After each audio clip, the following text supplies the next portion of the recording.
नूआपड़ा जिला सीनापाली ने हेबार के थिबार 251 कुंडीय गायत्री महायज्ञ और संस्कार महोत्सव लगी रविवार स्थानीय शक्तिपीठ ठाने जाजमान संकल्प समारोह संगे माटी यात्रा हो जाइए।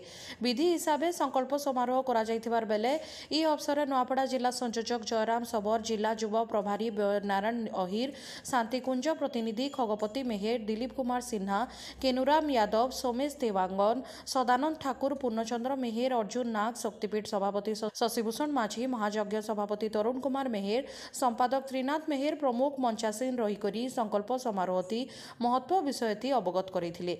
इतारु तारु गायत्री 24 अवतार मूर्ति निर्माण लगी माटीअणा शोभायात्रा होता। माट यात्रा ने पहला कुम्हार घर के जाइकरी पूजाविधि परे सेठानु पवित्र माटी धरिकरी सीनापाली सहर परिक्रमा करार जाइथिला।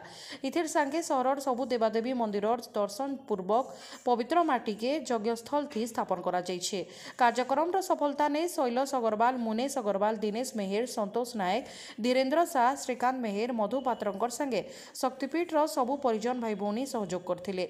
आज संकल्प समारोह और माटी यात्रा ने सेनर पड़ोसी कलाहांडी बलांगीर जिला संगे छत्तीसगढ़ अंचलर शताधिक जजमान और श्रद्धालु माने जोग देथिले।